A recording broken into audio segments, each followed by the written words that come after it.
ने अपना फैसला सुना दिया है। पेशावर ने अपना रेफरेंडम दिखा दिया है। पूरा पख्तूनख्वा का मुतालबा है कि गो इमरान, गो इमरान, गो इमरान।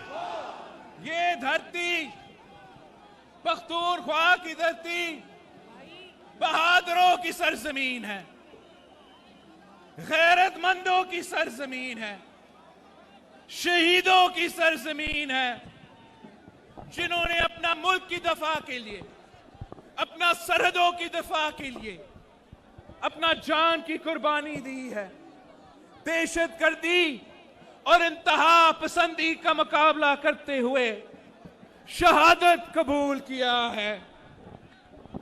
यहां के अवाम ने, पख्तूनख्वा के अवाम ने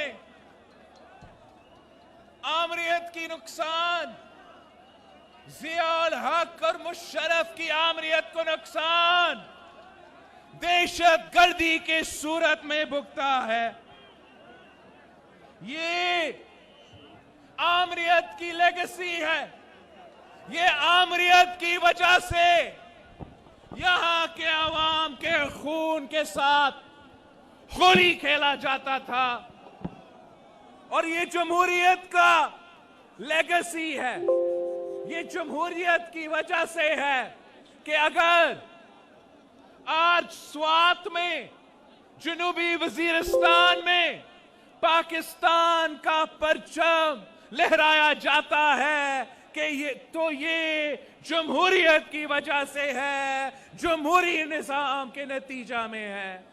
अगर आज नॉर्थ वजीरिस्तान में पाकिस्तान का परचम लहराया जा रहा है, अगर हमारा APS पेशावर के बच्चों के हमला के बाद नॉर्थ वजीरिस्तान में पाकिस्तान का परचम लहराया जा रहा है, तो ये भी जमहूरियत की वजह से है, जमहूरी निजाम की वजह से है।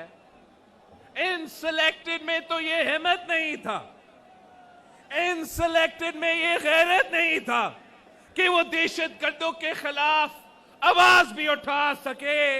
ये तो बुज़दिल थे, ये इतना बुज़दिल थे कि इंतहा पसंदों के खिलाफ वो आवाज नहीं उठाई, दहशतगर्दों के खिलाफ आवाज नहीं उठाए। और अब सिलेक्टेड का दौर है, सिलेक्टेड का दौर है, और आपको पता है कि सबसे पहले NRO किसको मिला? अगर NRO मिला है तो APS के बच्चों के कातिल को NRO मिला है। अगर NRO दिया गया है तो एहसुनाला एहसान दहशतगर्द को NRO दिया गया है। सिलेक्टेड हुकूमत ने हमारे बच्चों के कातिलों को जेल से निकाला है। ये किस किस्म का निजाम है? ये किस किस्म की जमहूरियत है जो इतना बड़ा दहशतगर्द को भी नहीं संभाल सके? ये तो अब तक गुड दहशतगर्द और बैड दहशतगर्द खेल रहे हैं, गुड तालिबान और बैड तालिबान खेल रहे हैं। हम इनको इस धरती और इस अवाम की किस्मत के साथ खेलने की इजाजत नहीं देंगे। आज भी अगर खबर आ रहा है कि दहशतगर्दी में इजाफा हो रहा है, रीग्रुपिंग हो रहा है, तो हम इनको भी इजाजत नहीं देंगे, दहशतगर्दों को इजाजत नहीं देंगे, और इनके सहूलतकार इस हुकूमत को इजाजत नहीं देंगे कि यहाँ के अवाम की खून के साथ खेला जाए, जिंदगी के साथ खेला जाए, इज्जत के साथ खेला जाए। हमने, यहाँ के अवाम ने पाकिस्तान के साथ दिया, रियासत के साथ दिया, दहशतगर्दों का मुकाबला किया। यहाँ का पुलिस ने यहाँ का फौज ने, यहाँ का आम आदमी ने, यहाँ का बच्चों ने कुर्बानी भी दी है। हम जानते हैं अपना सरजमीन का तहफ्फुज कैसा किया जाता है। हम इन कठपुतलियों को इजाजत नहीं देंगे, इन कठपुतलियों को इजाजत नहीं देंगे कि फिर से ये सिलसिला शुरू किया जाए। यहाँ के अवाम ने जो कुर्बानी दी है वो सबके सामने है, मगर यहाँ के अवाम को, पख्तूनख्वा के अवाम को लावारिस छोड़ा गया है। उनको वादा किया गया था, फाटा के अवाम के साथ वादा किया गया था कि रिकंस्ट्रक्शन होगा, कॉम्पनसेशन होगा। जो दुकानें, जो मकान दहशतगर्दों ने तबाह किए, ऑपरेशंस में तबाह हुए, उनको हम फिर से बनाएंगे, उन खानदानों को हम कॉम्पनसेशन देंगे। मगर अफसोस के साथ कहना पड़ रहा है, अफसोस के साथ कहना पड़ रहा है कि आज भी हम पख्तूनख्वा के बजट में कटौती करते हैं, फाटा के बजट में कटौती करते हैं, उनको कॉम्पनसेशन नहीं देते, उनका सौदा का कॉम्पनसेशन नहीं देते, उनका दुकानों का कॉम्पनसेशन नहीं देते। ये पाकिस्तान पीपल्स पार्टी का वादा है, ये पीडीएम का वादा है कि हम पख्तूनख्वा के अवाम को लावारिस नहीं छोड़ सकते। हम पख्तूनख्वा के अवाम को अकेला नहीं छोड़ेंगे। हम इंशाअल्लाह ताला ना सिर्फ कॉम्पनसेशन देंगे, मगर इनसे जो ना हो सका, इन्होंने अब तक वो आईडीपीज जो ऑपरेशन में बेघर हुए उनका ख्याल नहीं रखा गया। ये किस किस्म का सलूक है कि जब जंग लड़ने के वक्त होता है तो यहाँ के अवाम आपका शाना बेशाना खड़े होते हैं, जान देने तक तैयार होते हैं, मगर ऑपरेशन के बाद जब काम करने के वक्त आता है, जब यहाँ के अवाम के मसाइल हल करने के वक्त आता है, तो वो अपने आप को अकेला महसूस करते हैं।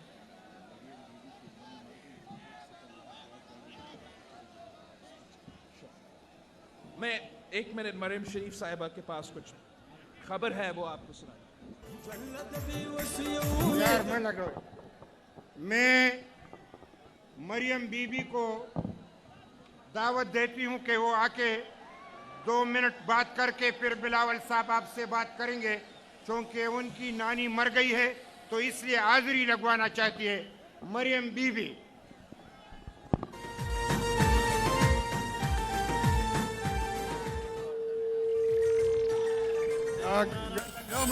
ये टोल मलगरू दरखास्त है, टोल मलगरू दरखास्त है। मेहरबानी कैदा जे खाली कई मरियम बीबी ले लार और कैदा स्टेज खाली कई जी।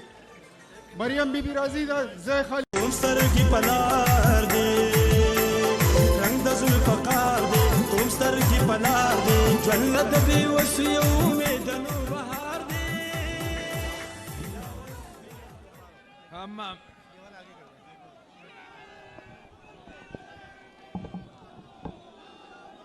हम दहशतगर्दी की बात कर रहे थे और किस तरीके से यहाँ के अवाम ने बेमिसाल कुर्बानियाँ दिए हैं, और अब रियासत की जिम्मेदारी है कि यहाँ के अवाम को वो कॉम्पेंसेशन दे, वो फ़ायदा दे जो उनका हक है। जो कबायली इलाकों का पख्तूनख्वा के साथ शमूलियत हुई थी, ये एक तारीखी कदम था जिसके लिए पाकिस्तान पीपल्स पार्टी ने भी हमेशा जिदोजहद की थी। शहीद मोहतरमा बेनज़ीर भुट्टो ने अदालत में भी गई थी कि फाटा को, कबायली इलाकों को पख्तूनख्वा में ज़म किया जाए, लेकिन अब अगर हम देखते हैं तो ऐसे नज़र आ रहा है कि कागजी सतह पर तो ज़म हुआ है, मगर फाटा को, साबिक कबायली इलाकों को अब भी उनका हक नहीं दिया जा रहा है। अब भी बाकी पाकिस्तान के अवाम के लिए वो वहां जाने का इजाजत नहीं ले सकते। आज भी लापता अफराद की तादाद में इजाफा होता जा रहा है।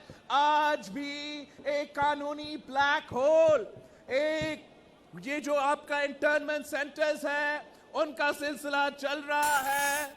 जस्टिस वकार सेठ साहब ने जो कोरोना में फौत हो चुका था, उसने इंटर्नमेंट सेंटर्स के बारे में भी कहा था। अदालत की तरफ से हुक्म भी आया था कि इन इंटर्नमेंट सेंटर्स को पुलिस के हवाले किया जाए। अफसोस के साथ कहना पड़ रहा है कि आज तक हमने वो कदम नहीं उठाया।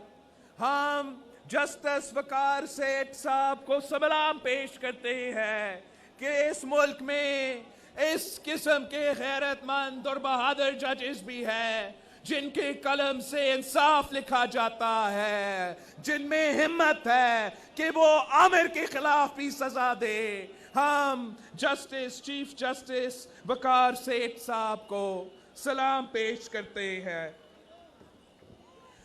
साथियों, जो इस सिलेक्टेड हुकूमत ने पाकिस्तान का मईशत के साथ किया है, यहां का मईशत के साथ किया है, वो भी आप सबके सामने है। तारीखी महंगाई है, तारीखी गुर्बत है, तारीखी बेरोजगारी है। सिलेक्टेड का बोझ आम आदमी उठा रहा है। इनकी वजह से, इनकी नालायकी की वजह से पहले चीनी का बहरान हुआ, फिर आटा का बहरान हुआ, फिर तेल का बहरान हुआ और अब आप देखें गैस का भी बहरान होगा।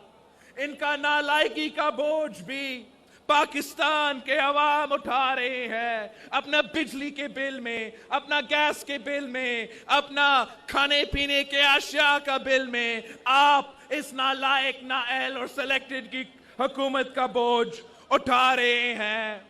और इनका जुल्म वहां नहीं रुकता, इनका जुल्म वहां नहीं रुकता।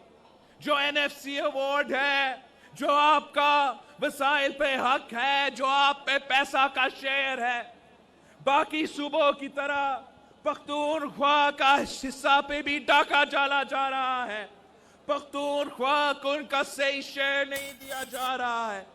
FBR का नालायकी की वजह से 160 बिलियन रुपीस पख्तूनख्वा के बजट से कम किया गया है, पख्तूनख्वा के अवाम को नहीं दिया गया है। आप जरा सोचे, 160 बिलियन रुपीस, हम इसके साथ क्या क्या कर सकते थे। पेशावर में पेशावर के नौजवानों को कितना रोजगार दिलवा सकते थे, कितना तालीमी और सेहत के इदारा खड़ा कर सकते थे। मगर बाकी सूबों की तरह ये नालायक और सिलेक्टेड हुकूमत आपके वसाइल पे डाका डाल रहे हैं। आपको अपना सही शेयर नहीं दिया जा रहा। ये वही लोग हैं, वही हुकूमत है जो सीपैक की ऑल्टरनेट रूट की बात करती थी। जब हुकूमत में नहीं थे तो पीपल्स पार्टी के साथ देते थे कि सीपैक तो पसमानदा इलाका के लिए है, यहाँ के गरीब अवाम को क्यों नहीं फायदा दिया जा रहा।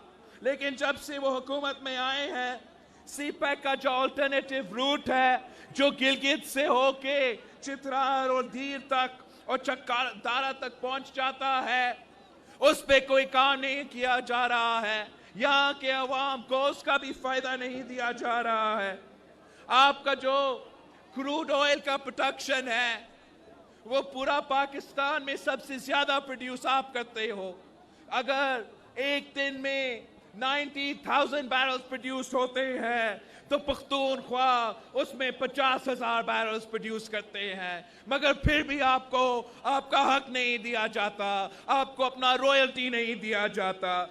वैसे ही जो आपका गैस प्रोडक्शन है, वो भी आपका कंजम्पशन से ज्यादा है, मगर उसमें भी आपको अपना हिस्सा नहीं दिया जाता।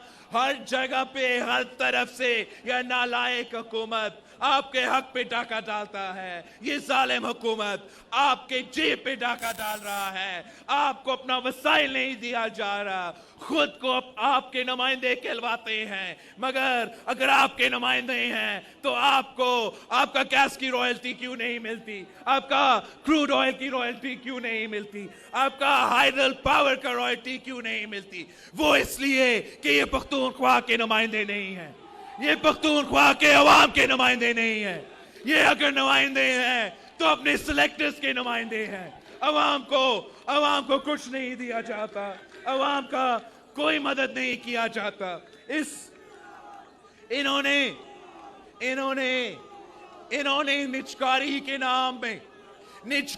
के नाम पे पख्तूनख्वा में दुकान खोला है।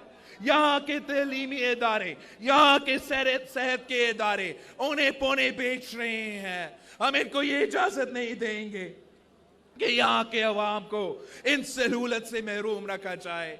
हमें तो कोविड का ताना देते हैं, कोरोना पे डराना चाहते हैं, मगर वो सिर्फ हमारे जलसे रोकने के लिए, हमारा आपका एहतजाज रोकने के लिए, उस वक्त उनको कोरोना याद आता है। लेकिन जब यहाँ के डॉक्टर्स, यहाँ के नर्सेस के तनख्वाह में इजाफा की बात होती है तो तब वो कोविड भूल जाते हैं। जब रिस्क अलाउंस की बात होती है तो फिर कोरोना भूल जाते हैं। जब यहाँ के हॉस्पिटल्स के मुलाजमीन को रेगुलराइज करने की बात आती है तो तब उनको कोविड भूल जाता है। वो अगर याद करते हैं तो सिर्फ पीडीएम के जलसे के दौरान याद करते हैं। हम जानते हैं कि हमें ना सिर्फ इस वबा का मुकाबला करना पड़ेगा, मगर इस गैर जमहूरी निज़ाम का भी मुकाबला करना पड़ेगा जो यहाँ के अवाम के हकूक पे डाका डालते हैं, जो वहाँ के अवाम को लावारिस छोड़ते हैं, जो यहाँ के अवाम पे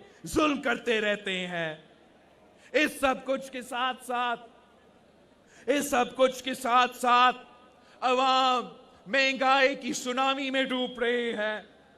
इस जालिम हुकूमत की वजह से, इन हुक्मरानों की वजह से आटा भी महंगा, चीनी महंगी, घी महंगा, आलू महंगा, पेट्रोल महंगी, गैस महंगी, बिजली महंगी।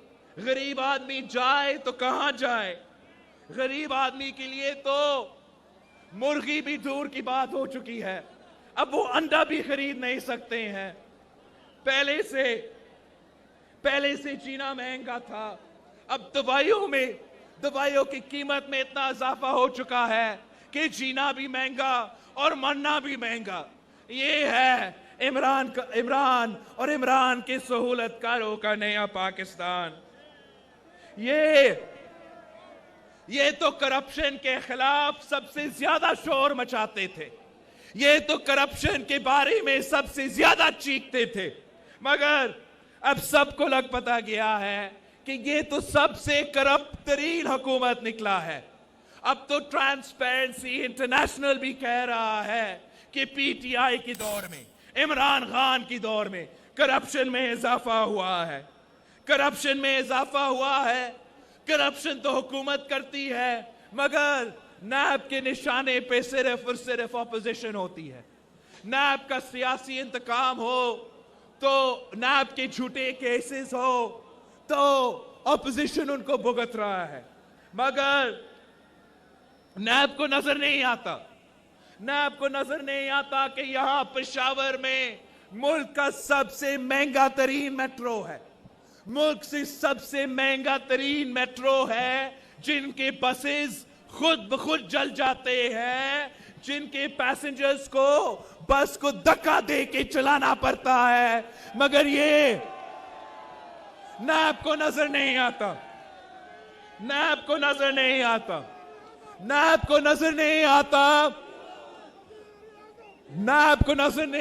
कि कैसे सिलाई मशीन से अमेरिका में, न्यूयॉर्क में इमारतें खड़े हो रहे हैं। नैब को नजर नहीं आता कि मालिम जब्बा में क्या क्या करप्शन किया गया है। नैब को नजर नहीं आता कि फॉरेन फंडिंग केस में कैसे बैरून मुल्क के लोग, भारत के वजीर इजराइल के शहरी पीटीआई का फंडिंग करते रहे। नैब को नजर नहीं आता, नैब को नजर नहीं आता कि स्पेशल असिस्टेंट्स के पास, स्पेशल असिस्टेंट्स के साथ पैनामा की जायदादें कैसे हुए, स्पेन में जायदादें कैसे आए, अमेरिका में जायदादें कैसे आए। नैब को नजर नहीं आता। नैब में वो हिम्मत नहीं है, नैब में वो हिम्मत नहीं है कि वो पूछ सके कि पापा जॉन्स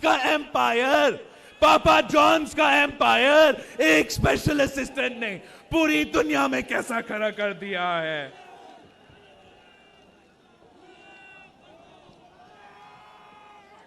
मगर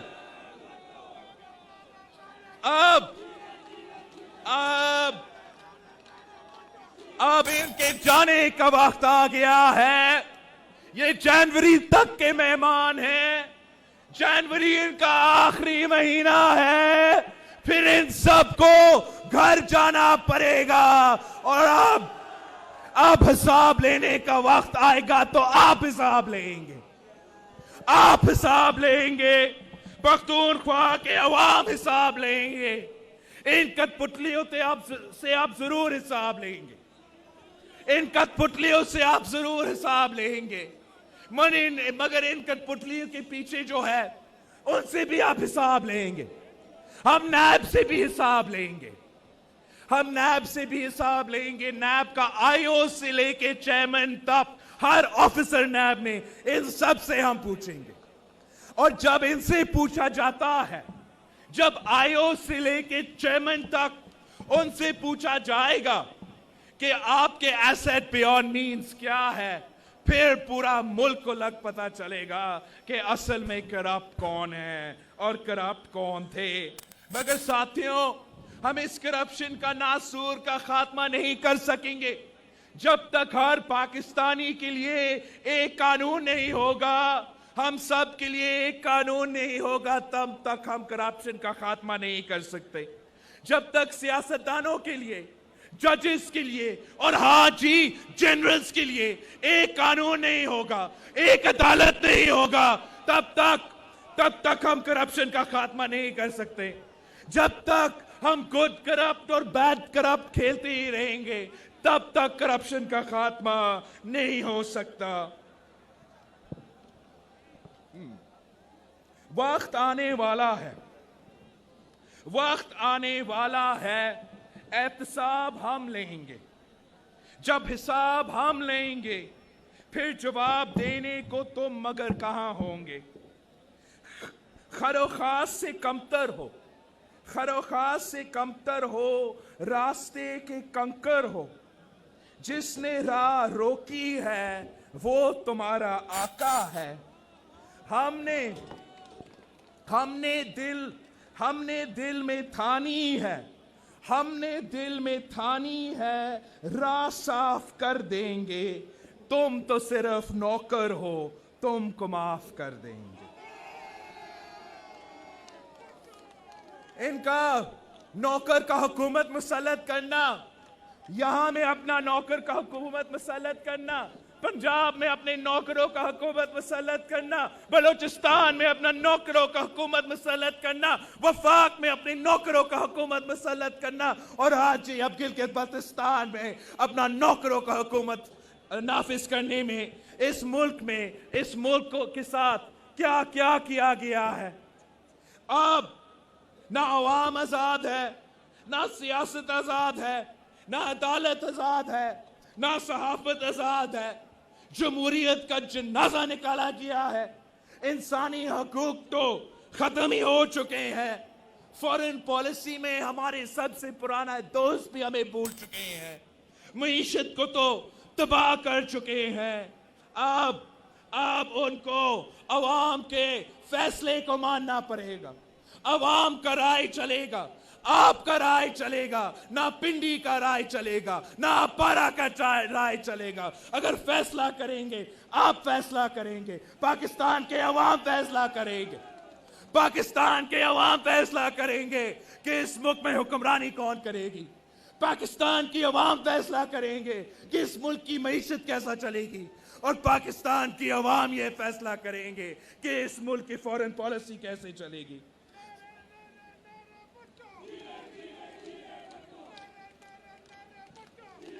साथियों,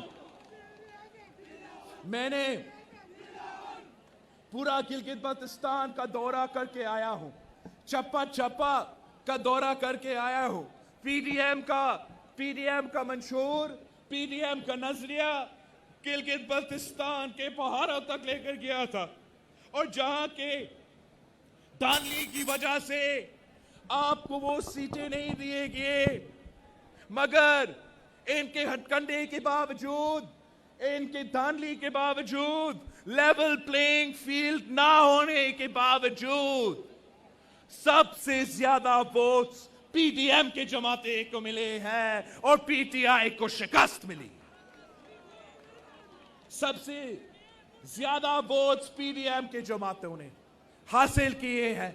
गिलगित बल्तिस्तान के अवाम ने पीडीएम की नजरिया के साथ दिया है, और धांधली के बाद जो उन पहाड़ों में एहतजाज शुरू हुआ है, जिस जज्बा के साथ उस सख्त सर्दी के मौसम में गिलगित बल्तिस्तान के अवाम पीडीएम की तारीख में अपना हिस्सा डालने के लिए तैयार है।